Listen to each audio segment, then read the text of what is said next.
E aí pessoal, beleza? Estamos aí com mais um vídeo dos conteúdos de higiene e segurança do trabalho dos cursos de engenharia da Univesp. Tá? Hoje eu vou desenvolver com vocês as questões avaliativas que foram propostas para a semana 3. Minha principal intenção aqui não é nem mostrar qual que é a questão correta ou errada, mas justificar dentro dos conceitos que a Univesp está trabalhando com vocês, qual é a resposta correta.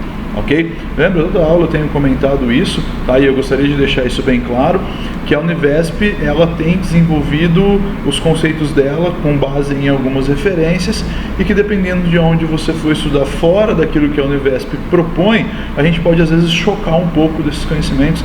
Ela mesmo choca um pouco do que ela mostra em uma aula e mostra em outra videoaula. Ok? Então tudo aquilo que eu mostrar para vocês e que eu orientar vocês vai ser em cima desse entendimento. Então eu já vou pegar e vou explicar para vocês por que é a questão que foi colocada ali, a alternativa que foi colocada ali é a alternativa correta dentro do entendimento da Univesp. Beleza? Então galera, bora lá. Ó, a gente tem aqui a primeira questão, tá? E ela pede para a gente assinalar a alternativa incorreta. Tá? Então a gente vai procurar aqui a alternativa errada. Vamos pegar aqui a primeira alternativa. Os riscos ambientais podem provocar acidentes e doenças ou doenças profissionais ou do trabalho. Tá? Se a gente recordar o que foi mostrado dentro da semana 3, onde foi falado sobre riscos ambientais e qual é o conceito de riscos ambientais, que está relacionado àquele conjunto de fatores que podem existir no ambiente de trabalho e que quando o indivíduo nesse ambiente interage com esses fatores, ele sofre algum tipo de dano, algum tipo de prejuízo, tá? Seja na sua integridade física, seja no conjunto ali de fatores que constroem, que estabelecem a sua plena saúde. Desde que interfira nisso, a gente encontra ali os riscos ambientais, ok? Então a primeira ela está correta, os riscos ambientais podem sim provocar acidentes e ou doenças profissionais ou do trabalho, tá? Vamos para a segunda, que é a que está marcada como alternativa correta, tá? E ela fala assim, ó, os riscos ambientais não antecedem os acidentes. Se você assistiu a videoaula da semana 3, tá, que está presente lá, você vai ver que o docente ele dá uma ênfase dentro disso, tá? Ele deixa bem claro a questão, a relação que existe entre a prevenção de acidentes e doenças e o fato de você conseguir identificar, reconhecer e ter o controle sobre esses riscos ambientais, sobre a exposição a esses riscos ambientais, ok? Então aqui a alternativa incorreta é a segunda, tá? Os riscos ambientais não antecedem os acidentes. Por que ela é a alternativa incorreta?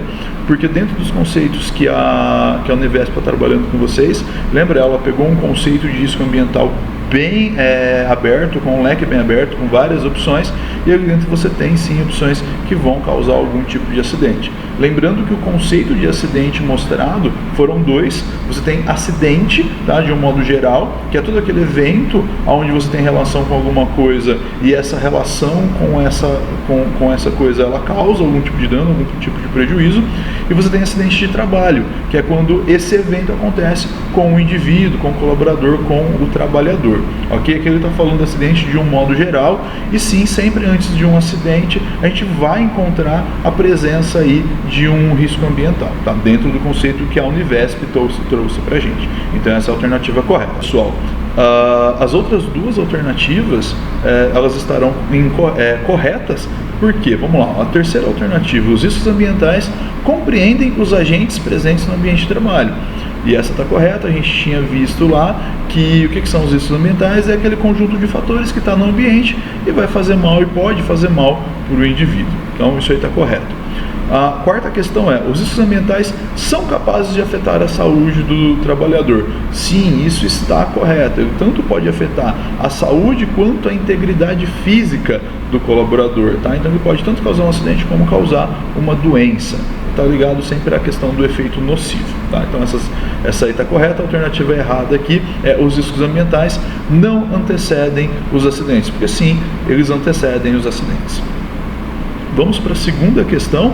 Assinale a alternativa correta. E ele já mostra aqui de cara pra gente que a alternativa correta é a primeira. Vamos ver por que ela é a alternativa correta. Tá? Para impedir o acidente de trabalho, é importante eliminar riscos ambientais. Realmente é o que foi mostrado para a gente na semana 3, tá? A eliminação dos riscos ambientais é o principal recurso que a gente tem para poder evitar os acidentes de trabalho, para poder evitar as doenças ocupacionais, as doenças do trabalho, tá? Qual que é a ideia da eliminação? A ideia é que eu tenho um ambiente, nesse ambiente eu tenho um determinado risco, como por exemplo uma máquina que é uma fonte geradora de ruído, e eu sei que eu tenho um colaborador exposto a essa máquina. Então de repente eu substituo essa máquina por uma máquina que não gera um ruído dentro daquilo que a gente classifica como ruído ocupacional, nos níveis de um ruído ocupacional, ou de repente a gente faz uma manutenção nessa máquina que também é capaz de eliminar esse ruído, tá? Então eu estou conseguindo eliminar o risco. A partir do momento que eu elimino o risco, não existe mais exposição, não existe nada que vá ali dentro desse risco que eu falei, não existe nada que vá ali poder fazer mal para ele, tá? Então a eliminação é sempre a melhor alternativa de prevenção, ela é sempre a melhor alternativa para poder proteger a saúde e a integridade física do nosso colaborador.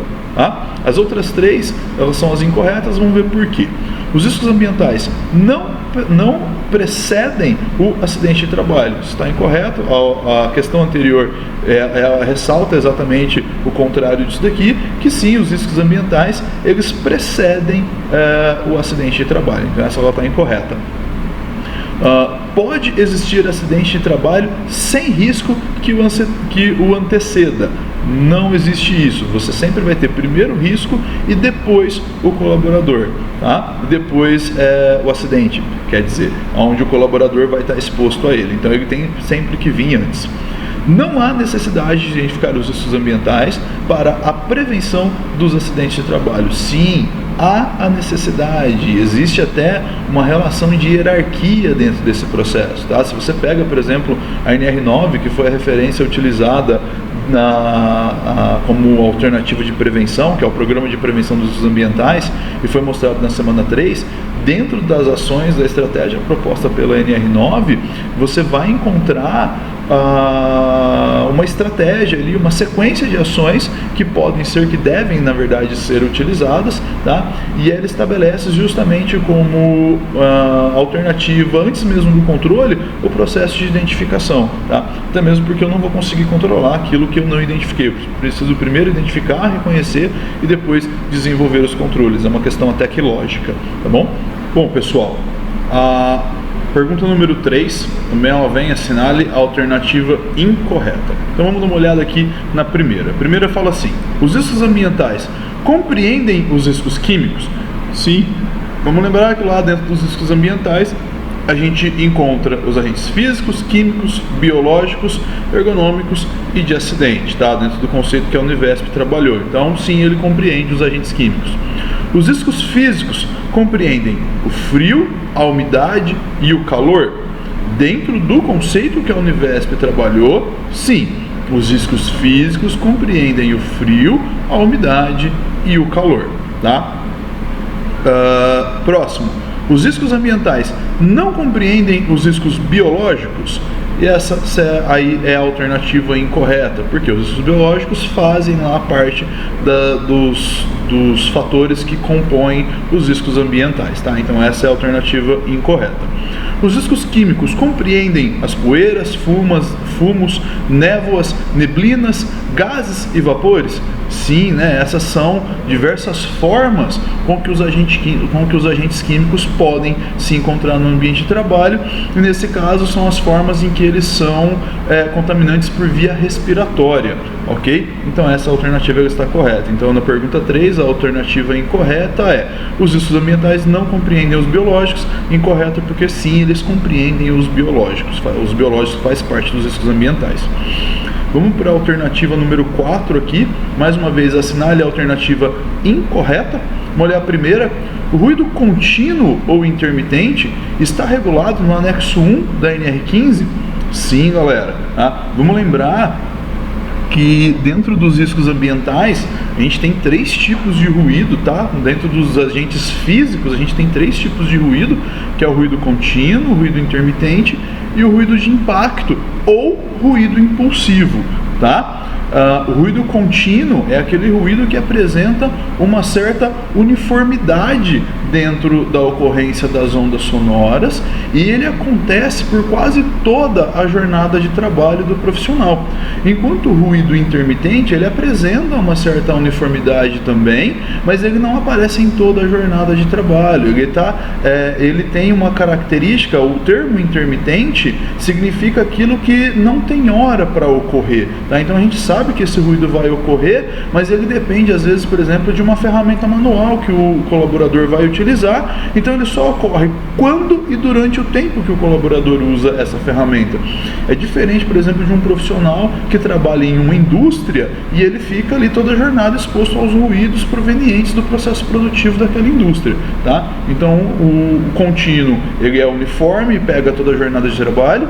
O intermitente, ele tem característica uniforme também, mas ele não pega toda a jornada de trabalho, ele acontece em determinados momentos, tá? O ruído de impacto ou ruído impulsivo, ele é um ruído que ele tem picos sonoros, tá? Tanto que a definição fala que o ruído de impacto, ele é o quê? Ele é aquele que tem picos sonoros, e esses picos têm que ser menores do que 1 segundo, e o intervalo entre um pico e outro tem que ser sempre maior que 1 segundo, tá? Então sempre que eu tiver, por exemplo, uma atividade na construção civil chamada batistaca, que é uma atividade onde você faz a fixação de estacas de concreto, estacas metálicas no solo para fazer a fundação de um prédio, por exemplo, e você vai socando essa estaca dentro do chão.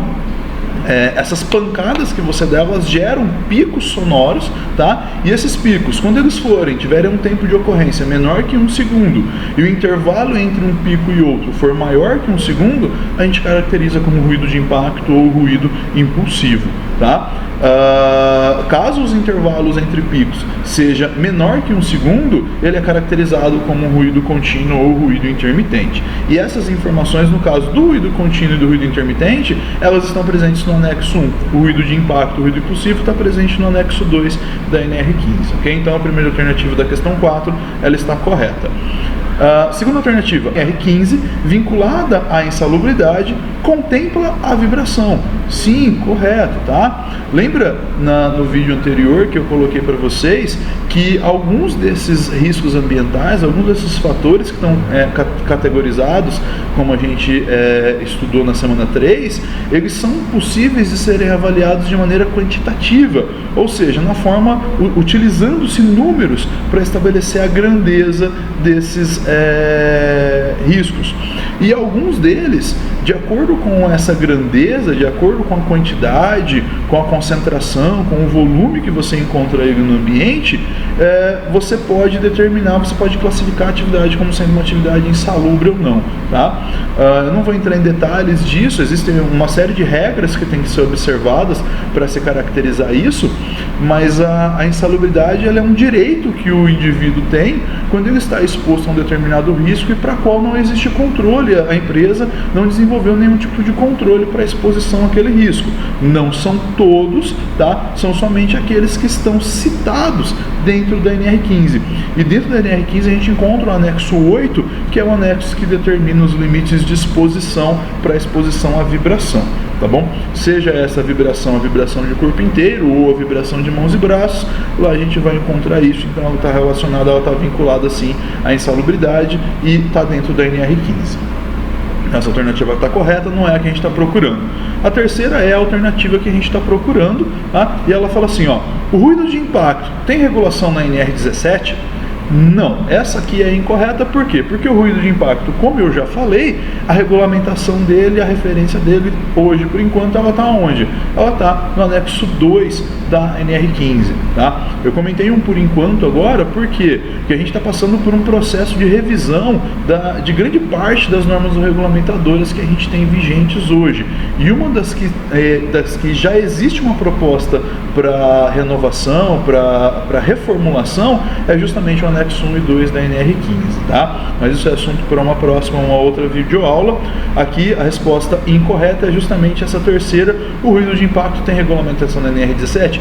Não, tá? E a de baixo ela já ajuda a complementar a resposta da terceira, que aí é uma alternativa correta.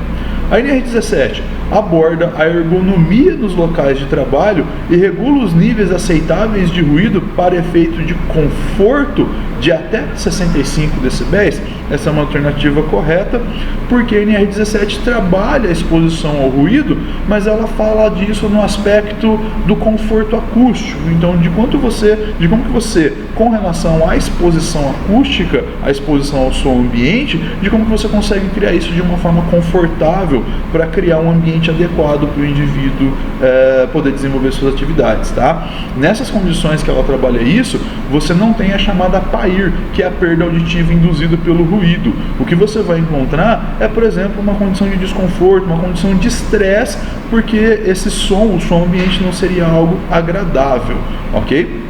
Mas ele não está relacionado ainda à perda auditiva, que é o que a gente vai encontrar lá no ruído contínuo, intermitente ou ruído de impacto, ok?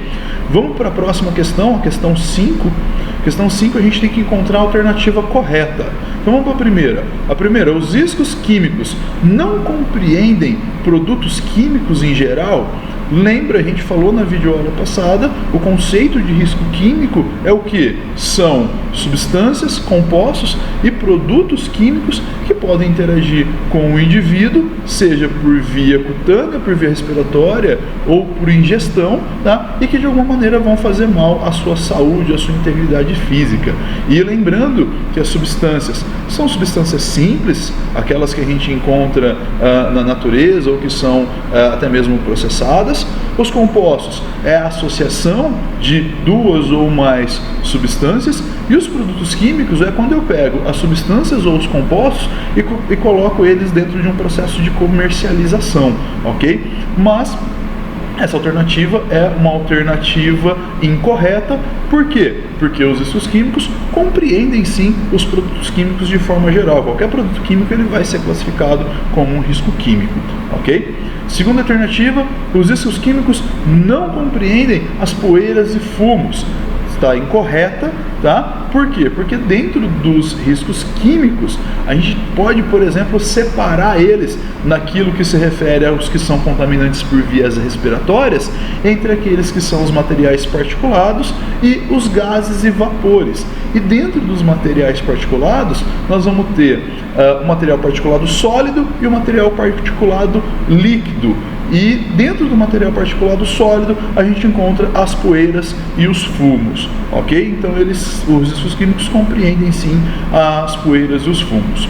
No terceiro item, os riscos físicos compreendem a poeira, os fumos, as névoas e as neblinas. Não, essa é uma alternativa incorreta. Vamos lembrar no conceito, na videoaula passada eu frisei isso para vocês. É importante que a gente compreenda o conceito para entender a classificação e não fazer classificações erradas, tá? Os agentes físicos, ele não está atrelado, o termo físico muitas das vezes ele nos remete à matéria, a algo que seja concreto, tá? E nesse caso o termo físico ele não tem essa, por mais que seja intuitivo, mas ele não tem esse significado. O termo físico ele nos remete o quê? A diferentes formas de energia, ok? Então, nesse caso, a poeira, os fumos, as névoas e as neblinas, elas vão entrar naquela classificação que eu falei da alternativa anterior, o material particulado sólido e o material particulado líquido, que são contaminantes por via respiratória e entram nos riscos químicos, tá? Nos riscos físicos, esses não entram, tá bom? São só as diferentes formas de energia. E a última alternativa, que é a alternativa correta, os riscos físicos compreendem a umidade, frio, calor e pressões anormais.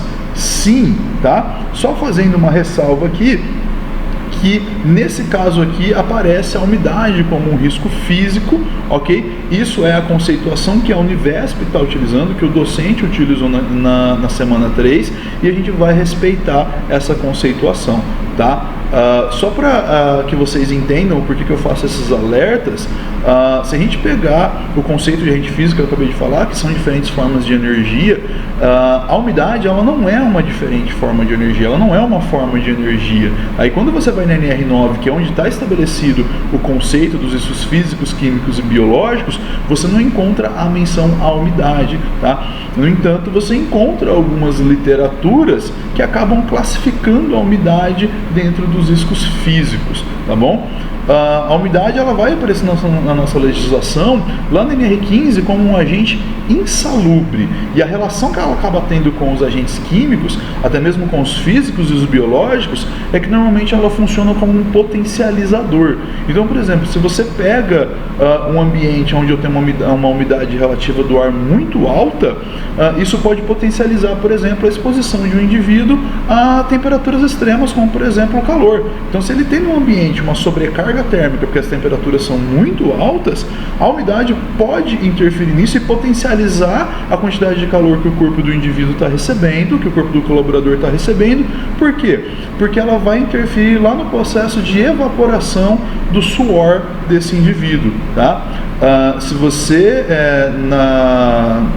no colegial se recordar das suas aulas de química, você vai lembrar daquelas aulas que falam sobre misturas e, por exemplo, as misturas saturadas, tá? E as misturas insaturadas. As misturas saturadas são aquelas misturas onde você não consegue mais, o solvente não consegue dissolver o soluto. E se você pensar que o ar ele é uma mistura também, tá? Ele tem um certo limite do que ele consegue receber de umidade. Então, você já tem um ambiente com um ar muito carregado de umidade, o suor ele vai ter uma dificuldade maior em evaporar da superfície da pele para o ambiente, tá? Mas isso aí é um tema para outra aula, é só para explicar que que nesse caso a umidade entra como um potencializador. Como eu falei, como a Univesp classifica ela como um agente físico, como um risco físico, nessa videoaula a gente vai respeitar isso para você não ter problema na sua prova, ok? Os riscos físicos compreendem a umidade, frio, calor e pressões anormais? Então essa é a nossa alternativa correta, ok? Vamos para a pergunta 6. A pergunta 6 a gente tem que achar também a alternativa correta. O primeiro item fala assim, os riscos ergonômicos não compreendem o controle rígido de produtividade? Isso aqui é uma alternativa incorreta, tá? Por quê? Porque os riscos ergonômicos, eles abordam uma série de fatores. Lembra, a ergonomia ela é uma ciência que estuda, o objetivo dela é conseguir fazer a adaptação do ambiente ao indivíduo e não do indivíduo ao ambiente, tá? Então ela tem sim um olhar que olha para o controle produtivo, para a maneira como o processo produtivo acontece e a relação disso com o indivíduo. Então falar que ela não tem controle sobre isso, que ela não vai ter relação com isso, é errôneo, tá? Porque se você impõe processos intensos ao colaborador, você tem uma série de consequências na saúde dele, seja tanto a parte da fisiologia e da anatomia dele, quanto por exemplo, a sua parte cognitiva, ok? Então está errado isso daqui. Vamos para a segunda opção, que é a opção correta. Os riscos de acidente compreendem o armazenamento inadequado?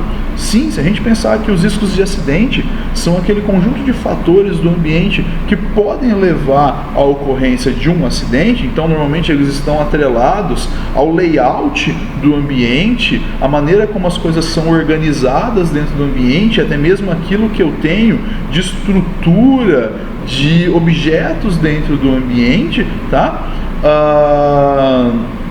Aqui nesse caso, o armazenamento incorreto, por exemplo, dentro de um almoxarifado, dentro de um armazém, ele poderia sim ser classificado como um risco de acidente, tá? Esses tempos atrás tinha um vídeo que rolava na internet que mostrava esses mercados atacadistas que fazem o armazenamento, boa parte do seu armazenamento no próprio ambiente de compra, e você vê um material que estava sendo armazenado no alto da estante e ele cai em cima de uma das pessoas que estavam ali, aparentemente era um cliente, e ele cai em cima de uma dessas pessoas. Então seria um exemplo aí que se classificaria dentro disso, essa alternativa, por isso que ela é a correta, tá? Seguindo aqui, os riscos ergonômicos não compreendem imposição de ritmos excessivos? assim como a gente justificou no primeiro item, isso se aplica também a essa terceira opção. Tudo que se analisa dentro da ergonomia, tá? Como está relacionado à forma de trabalho, se você impõe um ritmo excessivo de trabalho, você tem uma sobrecarga no indivíduo, e isso está atrelado às características que a ergonomia vai analisar. Tá?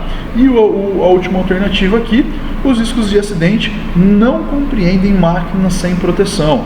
Lembre, os riscos de acidente, eles estão atrelados normalmente ao layout e a tudo aquilo que existe no ambiente quanto à sua estrutura, tá? Então, se de repente eu tenho uma máquina que tem um componente rotativo, tá? Que não tem nenhum tipo de proteção, e o nosso colaborador pode ter acesso a esse componente rotativo, ou ele pode se prender a um outro componente de funcionamento de uma determinada máquina, ali eu estou estabelecendo uma relação com o risco de acidente, ok? Então, essa alternativa seria uma alternativa incorreta. Por quê? Porque o risco de acidente compreende sim as máquinas que não vão possuir proteções. Tá? Vamos para a pergunta número 7. Na pergunta número 7, mais uma vez, a gente tem que encontrar a alternativa correta. A primeira alternativa fala assim: os riscos de acidente compreendem a monotonia e as tarefas repetitivas? Não, isso são características, são pontos que são avaliados lá na ergonomia, tá? Próxima alternativa, os riscos de acidente compreendem o trabalho em turnos ou noturno?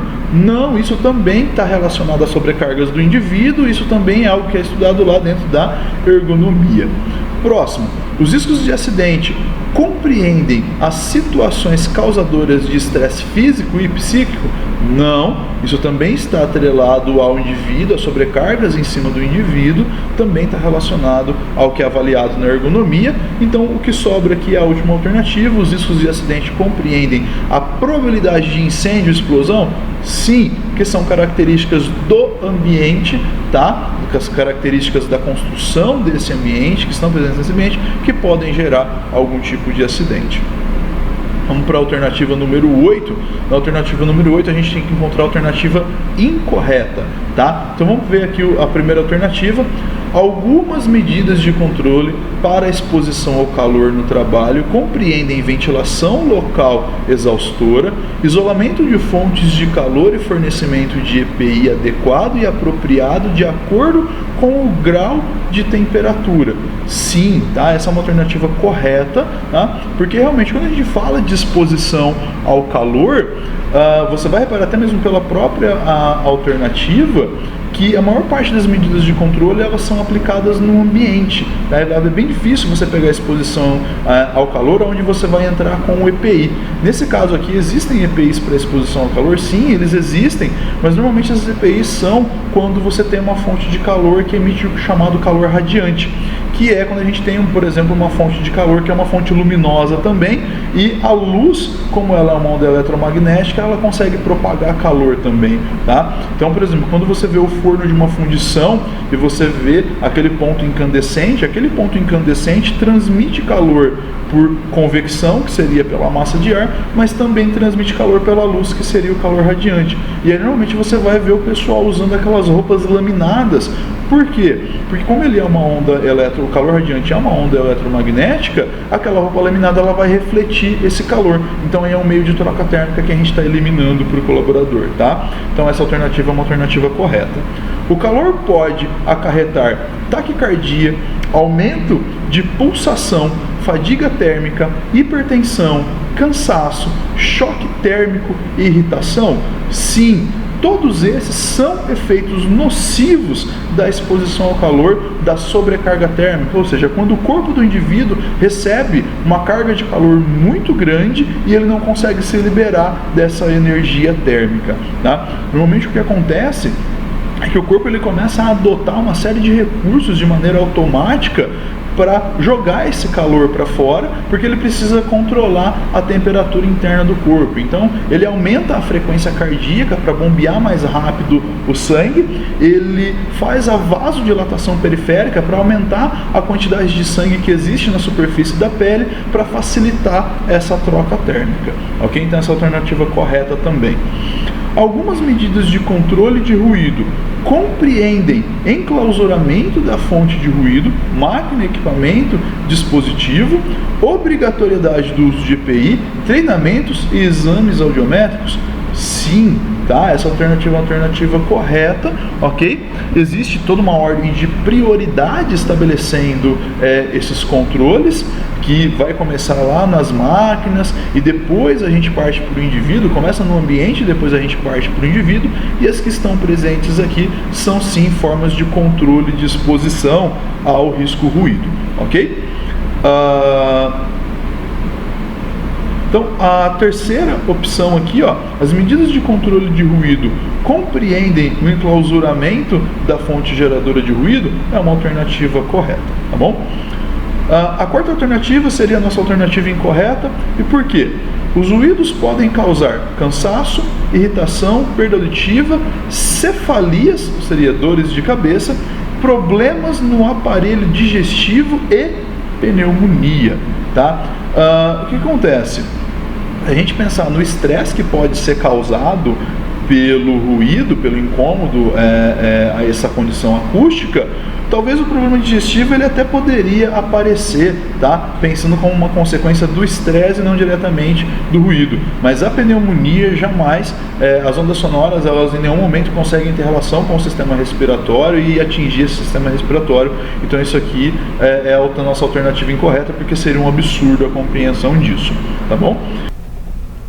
Bom, pessoal, eu espero ter ajudado vocês aí a defenestrarem as suas dúvidas, tá? Eu espero ter ajudado vocês a construírem aí um entendimento mais claro com relação a esses conceitos, aos conceitos de riscos ambientais que foram abordados na semana 3 da higiene e segurança do trabalho. Ok? Então a gente encerra por aqui a semana 3 e vamos ver aí o que nos aguarda na semana 4. A gente volta semana que vem com mais vídeos, tá bom? Até mais, um abraço. Não se esqueçam aí de se inscrever no canal, de curtir o vídeo para ajudar no desenvolvimento das videoaulas, e qualquer dúvida deixe nos comentários aí a sua dúvida para mim ficar sabendo e poder desenvolver melhor esses conteúdos, ok? Até mais, um abraço.